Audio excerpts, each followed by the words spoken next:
नमस्कार, मैं हूँ नगमा। आप देख रहे हैं ओआरएफ हिंदी की खास पेशकश गोल्ड मेज़। मेरे साथ आज मौजूद हैं खास मेहमान सुशांत सरीन और हम चर्चा करेंगे पाकिस्तान की। पाकिस्तान में जो भी सियासी उथल-पुथल हो रहा है, सुशांत वैसे भी पाकिस्तान पे पैनी नज़र रखते हैं और वहाँ की तमाम सियासी हलचलों पर उनकी नज़र रहती है। लेकिन पाकिस्तान की सियासत में इन दिनों जो हो रहा है, वो पाकिस्तान के स्टैंडर्ड से भी काफ़ी ज़्यादा है, यानी कि एक तूफ़ान सा खड़ा है और ये चर्चा तो बहुत दिनों से चल रही है कि इमरान खान की सरकार बचेगी नहीं, लेकिन इमरान खान जो हैं अपने सियासी सफ़र के सबसे मुश्किल दौर से गुज़र रहे हैं, ये कहना गलत नहीं होगा। अब तो बस यही इंतज़ार है कि कप्तान क्लीन बोल्ड हो चुके हैं क्या, उनकी पारी बची है या वो गए? तो सुशांत, हम शुरुआत यहीं से करते हैं कि पिछले कुछ दिनों में बहुत ही नाटकीय घटनाक्रम चला और जो उनके अपने सहयोगी थे, वो भी छोड़ कर गए हैं, ख़ास करके जब एमक्यूएम भी छोड़कर गया। उसके बाद लगने लगा कि अब तो उनके नंबर्स, अगर अंकगणित देखें आप, तो वो नंबर्स भी उनके कम हो चुके हैं काफ़ी, 172 के नीचे वो आ गए हैं। तो अब ये चर्चा है कि अभी भी क्या कुछ ड्रामेटिक हो सकता है कि Imran Khan no confidence motion पे जब वोटिंग हो, तो फिर भी वो कुछ ऐसे आखिरी बॉल पे कुछ करामात कर जाएँ? देखिए, क्रिकेट में तो करामात हो जाते हैं आखिरी बॉल में, लेकिन सियासत में इस तरीके से शायद मुश्किल है। और खास तौर पर जब इस कगार पर बात पहुंच जाए जहां पर अब है, तो मेरे ख्याल यहाँ पर तो अब स्पष्ट हो गया है कि इमरान खान जो भी हाथ पैर मार लें, जो भी ये दिखा लें कि भाई मैं आखिरी बॉल तक लड़ूंगा, वो लड़ सकते हैं लेकिन उसमें बचेंगे नहीं। उनकी ये वाली जो पारी है ये तो खत्म हो चुकी है। और मुझे नहीं लगता कि जिस तरीके के हालात पैदा हो गए हैं, उसके बाद एटलीस्ट सियासी तौर पर उनका कोई बचाव है। अब इस स्टेज पे तो नहीं लगता। अ, उनका जाना जो है वो लगभग तय है, लेकिन ये भी सवाल था, जैसे कल उन्होंने कहा था कि वो मुल्क को एड्रेस करेंगे, पर आईएसआई चीफ और आर्मी चीफ, ये तमाम लोगों से मुलाकात हुई उनकी, वो उनके घर गए, आर्मी चीफ और आईएसआई चीफ, और उसके बाद उन्होंने वो एड्रेस टू द नेशन को रद्द कर दिया। तो हुआ क्या दरअसल, क्या हुआ होगा जो ऐसा करना पड़ा, और क्या वो इस्तीफा दे सकते हैं वोटिंग के पहले भी? इसके ऊपर भी अभी तक लोग अटकलें लगा रहे हैं कि आखिर क्या इमरान खान इस्तीफा दे देंगे? देखिए, उनको सुझाव तो ये कई लोगों ने दिया है, जो उनके खैरख्वाह हैं, उन्होंने तो ये सुझाव दिया है कि अगर आप इस्तीफा दे दें तो बेहतर होगा। लेकिन फिर जो अक्सर जब इस तरीके के जो नेता होते हैं, उनके खिलाफ उनके उनके अराउंड एक एक एक तरीके का दरबार बन जाता है, और वो जो दरबारी होते हैं वो फिर आपको बिल्कुल एक एक्सट्रीम की तरफ लेकर के जाते हैं। और उनके जो दरबारी हैं वो उनको यही मशवरा दे रहे हैं कि भाई आप इस्तीफा ना दें, आप तो कप्तान हैं, आपकी तो रेपुटेशन है कि आप अंत तक लड़ाई लड़ते रहते हैं और हारने के बाद भी आप जीत जाते हैं। वो तमाम वो जो रिटोरिक है उनका। और जो अभी तक पब्लिक डोमेन में आया है, जो उनके दरबारी जितने हैं, फवाद चौधरी और इस तरीके के जितने लोग हैं, अब वो फवाद चौधरी अभी तो उनके साथ हैं, लेकिन फवाद चौधरी का अगर रेपुटेशन देखी जाए तो शायद जिस दिन सरकार गिरेगी उस दिन वो भी अपनी लॉयल्टीज जो है तब्दील कर लेंगे। लेकिन उनका मशवरा तो ये है, और उन्होंने जो पब्लिक में आकर बात भी की है कि इस्तीफा नहीं देंगे इमरान खान, और बेशक वो नो कॉन्फिडेंस मोशन हार जाएं।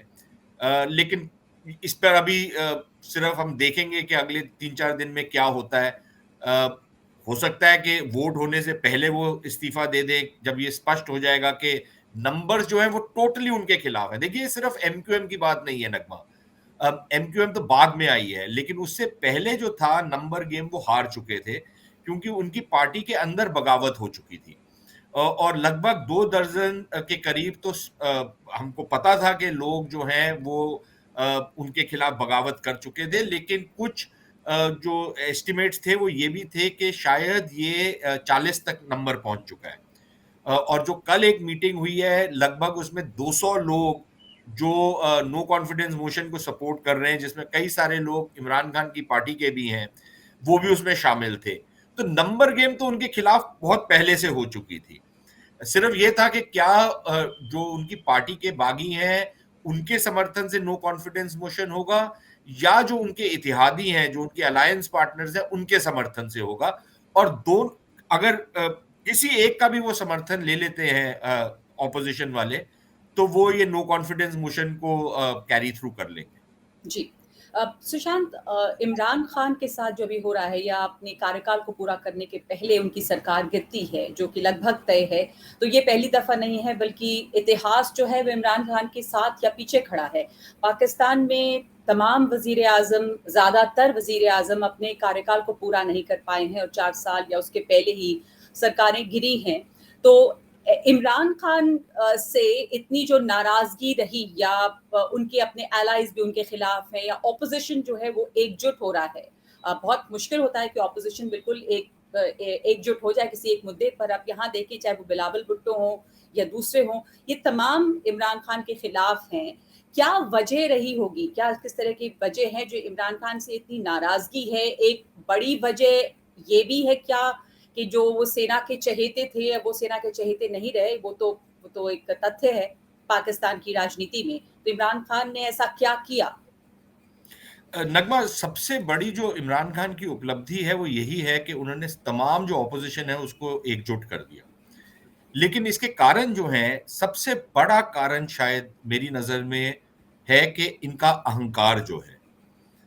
और ये जिस तरीके का इनका एटीट्यूड रहा है, ये किसी आदमी को आदमी नहीं समझते, सबके साथ बदतमीजी से पेश आते हैं, कोई इनके घर जाए तो उनको चाय का प्याला नहीं मिलता।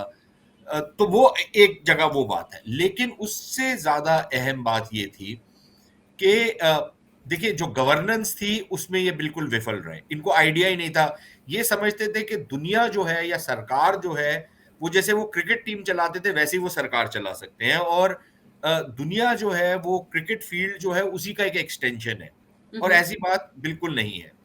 अ, तो गवर्नेंस का इनको कोई आइडिया नहीं था। एडमिनिस्ट्रेशन टोटली खत्म कर दी थी इन्होंने। आप ये समझिए कि अगर एक 3 साढ़े 3 साल के कार्यकाल में 6 या 7 इन्होंने वित्त सचिव चेंज किए हैं, इन्होंने 7 या 8 जो फेडरल बोर्ड ऑफ रेवेन्यू है उसके चेयरमैन चेंज किए हैं, पंजाब प्रांत में लगभग 6 या 7 आईजीपी जो उनका इक्विवेलेंट ऑफ डीजीपी है हमारा, वो चेंज हुए हैं। चीफ सेक्रेटरी भी उसी मात्रा में चेंज हुए हैं। तमाम, मैं आपको डिपार्टमेंट आफ्टर डिपार्टमेंट अगर आप देखें तो ये हुआ है। तो किसी का भी कार्यकाल 3 से 4 महीने 5 महीने से ज्यादा नहीं रहा। कैसे एडमिनिस्ट्रेशन होगी? तो गवर्नेंस और एडमिनिस्ट्रेटिव फेलियर। पॉलिटिक्स में मैंने आपको बता ही दिया कि इन्होंने कैसे विक्टिमाइज किया अपने सारे अपोनेंट्स को, गलत गलत केस थोपे, उनको जेल में डाला, और इनको बड़ी संतुष्टि आती थी लोगों को जेल में डाल करके। उनके खिलाफ कोई एविडेंस हो, कोई केस हो ना हो, लेकिन सारे सरकारी तंत्र का मिसयूज करके उनको जेलों में डाला अपने विपक्षी दल के लोगों को। तो ये भी एक विफलता रही। तीसरी उनकी विफलता रही इकोनॉमिक। जो आर्थिक स्थिति है उसमें इन्होंने ईंट से ईंट बजा दी पाकिस्तान की, वो भी इनकी मिसमैनेजमेंट के करके। पाकिस्तान के हालात कभी भी अच्छे नहीं थे पिछले 15-20 साल में, लेकिन जब से ये आए हैं सरकार में, इनको कोई आइडिया नहीं था। इनकी जो टीम थी वो बिल्कुल अहमकों की थी। और देखिए, यहाँ पर ये जो धारणा है ना कि आप एक बिजनेस एग्जीक्यूटिव थे, जैसे उनके वो है असद उमर भाई, वो आप एक कंपनी चलाते थे, वो भी कैसे चलाते थे वो भी लोगों को पता है। उनको आपने बोला कि हमारे ओपनिंग बैट्समैन होंगे इकोनॉमी में, उनको कुछ आइडिया ही नहीं था इकोनॉमी कैसे चलाते हैं। चार्टर्ड अकाउंटेंट जो होता है वो इकोनॉमिस्ट नहीं होता। उस तरीके के लोगों को ये लेकर के आ गए जिनको कोई आइडिया नहीं था इकोनॉमी का। तो जो अर्थव्यवस्था है उसका इन्होंने भट्टा बैठा दिया, गलत डिसीजंस लिए, लेट डिसीजंस लिए। चौथी चीज इन्होंने की, जो फॉरेन पॉलिसी है, जो विदेश नीति है, उसमें इनकी बड़ी विफलता रही। पहले महीने के अंदर अंदर इनके जो एक एडवाइजर थे कॉमर्स के ऊपर, रजाक दाऊद, उन्होंने चीन के जो चाइना पाकिस्तान इकोनॉमिक कॉरिडोर है सीपेक, उसके खिलाफ बयान दे दिए कि भाई उसको हम गो स्लो करेंगे। उसके बाद से 3 साढ़े 3 साल उस पर कोई ज्यादा पेशरफ्त नहीं हुई चाइना पाकिस्तान इकोनॉमिक कॉरिडोर पे, और चीन भी इनसे काफी हद तक खफा रहा। इसके साथ साथ इन्होंने अमेरिका और पश्चिमी देशों को खफा किया अपने रिटोरिक के साथ, अपने जिस तरीके के बयानबाजी करते थे।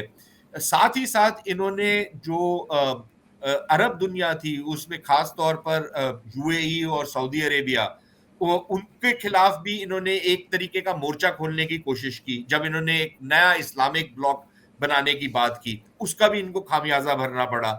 और अल्टीमेटली फिर इतनी विफलताओं के बाद फौज इनके साथ रही, लेकिन जब इन्होंने फौज के अंदर राजनीति करनी शुरू की और एक जर्नैल को उठा करके उसको ये रखना चाहते थे, जो फॉर्मर आईएसआई का चीफ था, जो इनके सारे जी जो गंदे काम ये करते थे राजनीति में, उसमें इनकी मदद करता था वो आदमी।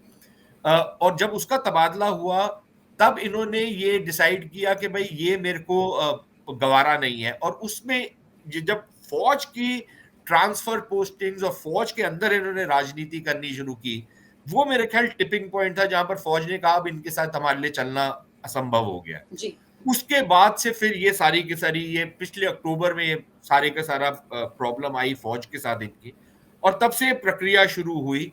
और तब से जो ऑपोजिशन पार्टीज हैं, क्योंकि जब फौज तटस्थ हो गई सरकार और ऑपोजिशन के बीच में, तो फिर ऑपोजिशन को एक अपॉर्चुनिटी मिल गई कि इनको कैसे नीचे किया जाए। तो ये 5-6 कारण थे जिसके करके इनकी सरकार इतनी बुरी तरह विफल हुई। उसमें सबसे ज़्यादा हावी जो कारण रहा होगा वो ये कि सेना का हाथ इनके सर से उठ गया। वो सेना के चहेते थे, बल्कि तमाम वज़ीर-ए-आज़म जो पाकिस्तान में जिन्होंने भी सत्ता सँभाली है, जब तक सेना का समर्थन नहीं रहा है, वो मुश्किल ही होता है और सेना का समर्थन खोने के बाद उन्हें देखिए जाना पड़ता है। नगमा, जी, उसमें देखिए ना, पाकिस्तान में प्रॉब्लम ये है कि अगर आपके पास जो संसद है उनका, उसमें अगर आपके पास मेजॉरिटी ना भी हो, लेकिन आपके पास फौज का समर्थन हो, तो आप सरकार 5 साल के लिए चला सकते हैं। जी, जी, जी। दूसरी तरफ अगर आपके पास 2/3 बहुमत भी हो, लेकिन फौज का समर्थन ना हो, तो फिर आपके साथ वो होता है जो नवाज शरीफ के साथ हुआ पिछली बार। हुँ, हुँ।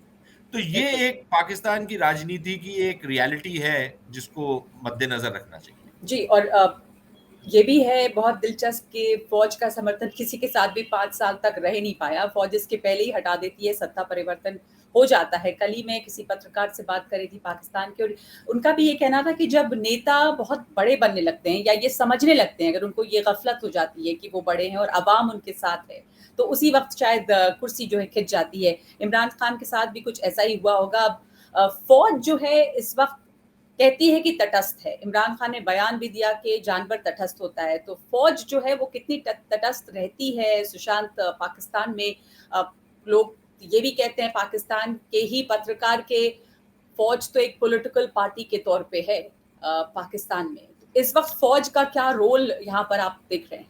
देखिए, ये तो रियलिटी है पाकिस्तान की। पाकिस्तान का सबसे बड़ा बिजनेस हाउस फौज है, पाकिस्तान की सबसे बड़ी राजनीतिक पार्टी फौज है। लेकिन फौज देखिए, जब तटस्थ होती है फौज और सरकार का समर्थन उस तरीके से नहीं करती, जी, तो एक लिहाज से वो सरकार के खिलाफ ही काम कर रही होती है। क्योंकि वो जब उसकी बैसाखियां नहीं होती सरकार के पास, और वो भी एक ऐसी सरकार जो जिसके पास बहुमत ना हो पार्लियामेंट में, तो फिर उसको चलना बड़ा मुश्किल हो जाता है। तो जैसे ही फौज न्यूट्रल हुई, और फौज के न्यूट्रल होने के और भी कारण थे, क्योंकि देखिए जिस तरीके की शब्दावली का इस्तेमाल करते हैं, और कोई दुनिया का कोई प्रधानमंत्री ऐसी इस तरीके की बातचीत नहीं करता, लेकिन जिस तरीके की शब्दावली का ये इस्तेमाल करते हैं उससे, और जो अभी आपने बात किया कि जो न्यूट्रल होना मतलब कि आप जानवर होने के बराबर है, तो ऑब्वियसली अब वो फौज में अंदर लोग यही कहते हैं कि भाई हम जानवर बने हुए हैं आजकल, तो हमारे को जानवर ही रहने दिया जाए। लेकिन ऑब्वियसली वो कोई अच्छी बात तो फौज को नहीं लगी। तो मेरे ख्याल उसके करके फौज ने कोई डायरेक्टली कोई ऐसा काम किया हो कि इनको डिस्टेबलाइज किया हो, उसका हमारे पास कोई प्रमाण नहीं है। लेकिन फौज ने जैसे ही जो जो वो इनके जो एक सहयोगी बने हैं चौधरी परवेज हलाई, उन्होंने बोला कि फौज ने इनके नैपी बदलने बंद कर दिए, तो जैसे ही फौज ने नैपी बदलने बंद किए, तो फिर इनकी असलियत सामने आ गई कि भाई इनके पास कोई पैर ही नहीं है खड़े होने के लिए। हुँ। तो यहां तक तो फौज का एक अमल दखल था, ये जो सारी सियासत हो रही है वहां पर। लेकिन इससे ज्यादा शायद फौज का कोई डायरेक्ट या कोई मेजर रोल इनको डिस्टेबलाइज करने का, उसका हमारे पास कोई प्रमाण नहीं है। जी, पर ये ज़रूर है कि जब फ़ौज के साथ इनके मतभेद होने लगे, वायुसेना चीफ़ की नियुक्ति से बात शुरू हुई, उसके बाद से जो एक सपोर्ट था या सर पे हाथ था फ़ौज का इनके, वो हट गया। तो चाहे वो विदेश नीति में विफल रहे हों, चाहे गवर्नेंस ना आती हो, लेकिन जैसा आपने भी कहा कि अगर फौज का साथ होता तो ये हालात नहीं होते, पर अब ये हालात हैं। और उन्होंने जो एक बड़ा जलसा किया और उसमें बहुत सारे समर्थक भी नजर आए, लगा कि अवाम उनके साथ है और बड़े जोश में इमरान खान नजर आए और एक पर्चा लहराया उन्होंने कि मेरे पास सबूत है कि कैसे विदेशी ताकतें जो हैं, बाहरी ताकतें, वो डिस्टेबलाइज कर रही हैं मुल्क को। और उन्होंने ऑपोजिशन पे काफी हमला किया। तो ये जो किसी ने कहा, एक पत्रकार ने, कि अमेरिका, अगर कुछ भी होता है पाकिस्तान में तो सीधे हम अमेरिका का नाम लेते हैं कि अमेरिका की वजह से हुआ है। तो इस दफा ये किन बाहरी ताकतों की तरफ ये इशारा कर रहे हैं और क्या अंदरूनी जो बातें रही वो तो आपने बताई ही, पर जो षड्यंत्र की वो बात करते हैं वो क्या है? अच्छा, नगमा, इसमें दो सवाल हैं। एक तो वो जो जलसा किया उसमें तो देखिए, इनकी लोकप्रियता तो है, एटलीस्ट इनका जो अपना कल्ट है, जी। या जिन्हें आप कहेंगे इनके जो अपने भक्त हैं या मुरीद हैं, वो तो हैं, और उनकी अच्छी तादाद है। लेकिन वो जो जलसा है, ना तो वो राजनीति को बहुत ज्यादा इम्पैक्ट उसका था, नंबर वन। नंबर दो, उसमें कोई बहुत ज्यादा नंबर नहीं था, 40,000 के करीब लोग उसमें जमा हुए थे। नंबर तीन, अगर आपकी सरकार हो पंजाब प्रांत में और खैबर पख्तूनख्वा प्रांत में, तो किसी भी सरकार के लिए पटवारियों का इस्तेमाल करके और पैसे देकर एक क्राउड लेकर के आना कोई बहुत बड़ी बात नहीं है। तो उसको तो मैं कोई बहुत ज्यादा संजीदगी से नहीं लेता, और ना ही किसी और ने लिया है। जहां तक ये वाला जो षड्यंत्र की बात है, जो इन्होंने चिट्ठी लहराई, देखिए ये भी एक ड्रामा है जो इन्होंने रचा है अपने आप को ये दिखाने के लिए कि भाई मैं शहीद बन रहा हूं, इसलिए शहीद बन रहा हूं क्योंकि मैं पश्चिमी देशों के खिलाफ खड़ा हो गया, क्योंकि मैं इस्लाम का झंडा बुलंद कर रहा था। कोई झंडा वंडा नहीं बुलंद कर रहे थे, लेकिन मैं पश्चिमी देशों के खिलाफ खड़ा हो गया हूं, और मैं ये जो सारे का सारा ये जो भ्रष्ट टोला है जो इकट्ठा हुआ है, जो हमारे यहाँ पर भी एक राजनेता कहते हैं ना कि सब के सब मिले हुए हैं, तो इनका वही वाला वो चल रहा है कि सब मिले हुए हैं। लेकिन सब मिले हुए नहीं है। देखिए, पहली बात तो यह है कि पश्चिमी देशों का अभी फोकस पाकिस्तान के ऊपर बिल्कुल नहीं है। जब से अफगानिस्तान की जंग खत्म हुई है, पाकिस्तान उनकी प्रायोरिटी लिस्ट में नंबर 50 या 100 पे आ रहा है। दूसरी चीज ये कि जिस खत की ये बात कर रहे हैं, पहले इन्होंने ये दर्शाने की कोशिश की कि वो खत किसी अमरीकी ने लिखा है या किसी पश्चिमी देश के व्यक्ति ने लिखा है जिसपे इनको धमकाया गया है। बाद में पता लगा कि इन्हीं के जो वहां पर राजदूत हैं, उन्होंने एक खत लिखा है बेस्ड ऑन कि वहां पर किसी पाकिस्तानी दूतावास के अधिकारी की किसी अमरीकी अधिकारी के साथ एक बातचीत हुई, उसको वो रिपोर्ट किया उन्होंने हेडक्वार्टर्स में। उसमें अमरीकियों ने ये कहा है कि भाई, आप अगर ये सरकार रही जिस तरीके का इसका रवैया है, इसके साथ हमारे लिए आगे बढ़ना मुश्किल हो जाएगा, और अगर ये सरकार जो है, ये जो अविश्वास प्रस्ताव है, इसमें ये गिरती नहीं है, इसको सरवाइव कर जाती है, तो फिर देखिए हमारा तो आपके साथ चलना बड़ा मुश्किल है, क्योंकि हम इमरान खान के साथ नहीं चल सकते, और क्योंकि हालात हमारे जो हैं बीच में खराब होंगे रिश्ते, तो उसके कॉन्सिक्वेंसेस होंगे, उसके कुछ परिणाम होंगे।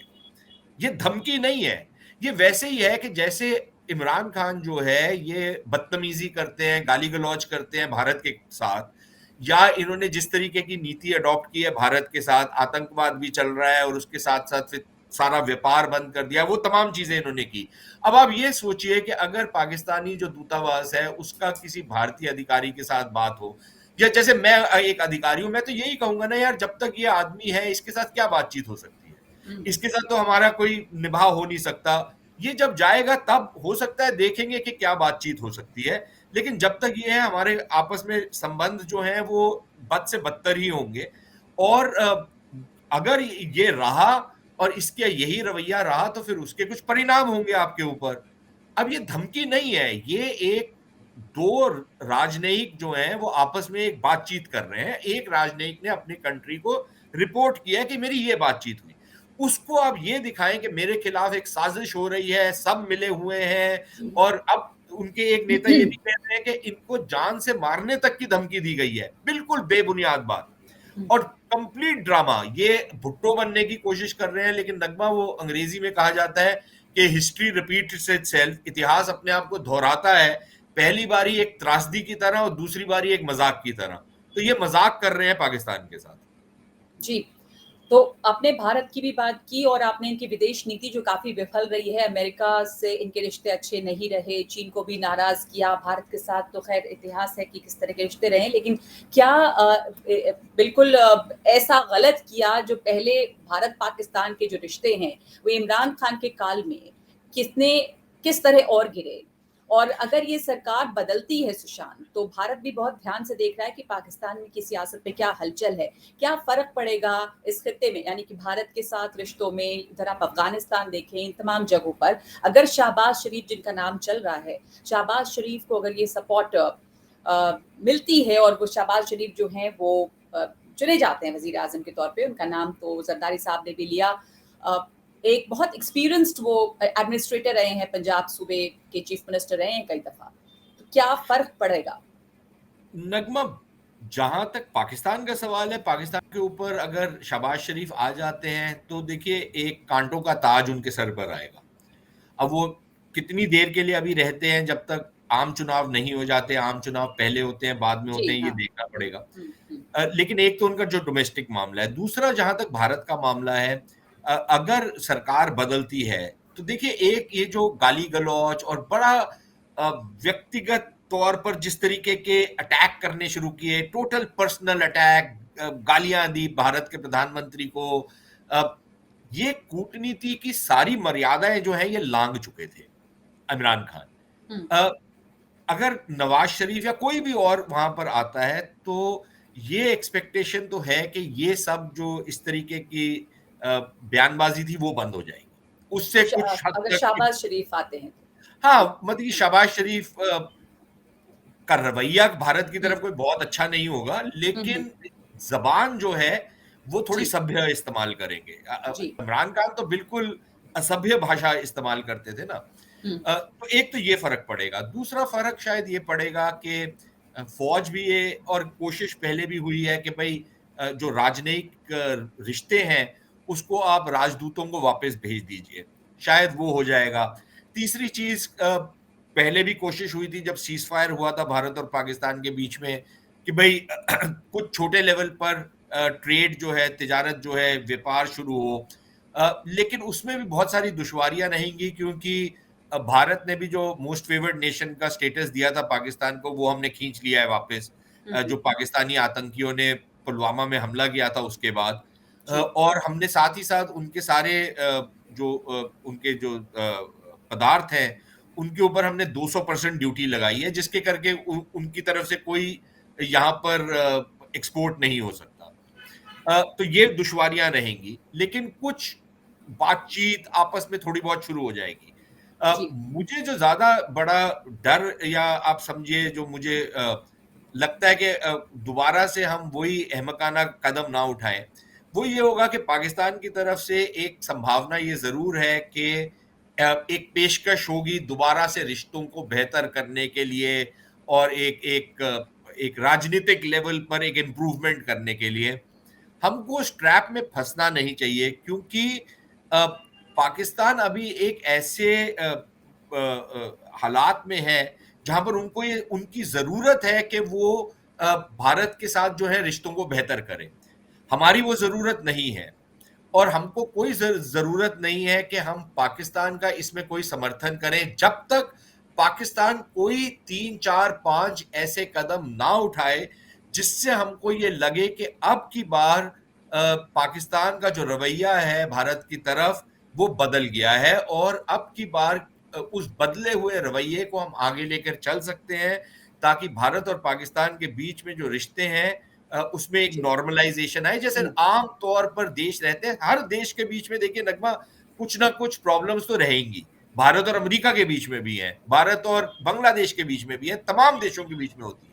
लेकिन उसके बावजूद जो रिश्ते हैं वो एक आम तरीके के रिश्ते होते हैं। उसमें अच्छी चीजें भी होती हैं, कुछ बुरी चीजें भी होती हैं। पाकिस्तान के साथ तो बुरा ही बुरा हुआ है। तो हुँ। क्या कोई ऐसी तब्दीली वो लेकर के आ सकते हैं जिसके तहत फिर ये बात आगे बढ़ सकती है? जब जी। तक वो ना हो तब तक शायद भारत को कोई बहुत ज्यादा हाथ बढ़ाने की जरूरत नहीं है। अगर वो हम करेंगे तो फिर हमारे साथ वही होगा जो पिछले 70 75 साल से होते आया है। जी। हिंदुस्तान भी बहुत ध्यान से नज़र रखे हुआ है पाकिस्तान की सियासी हलचल पे और जो तब्दीलियाँ वहाँ पे होंगी उससे क्या कुछ तब्दीली आ सकती है भारत पाकिस्तान के रिश्तों में, ये भी देखना होगा। इस बीच गोलमेज़ की ये चर्चा आज हम यहीं पे ख़त्म करेंगे। बहुत शुक्रिया आपका सुशांत, और एक बार फिर नमस्कार। आपसे अगली दफ़ा मुलाकात होगी जो हमारे तमाम दर्शक हैं। जब तक पाकिस्तान पर हमारी नज़र बनी रहेगी। शुक्रिया।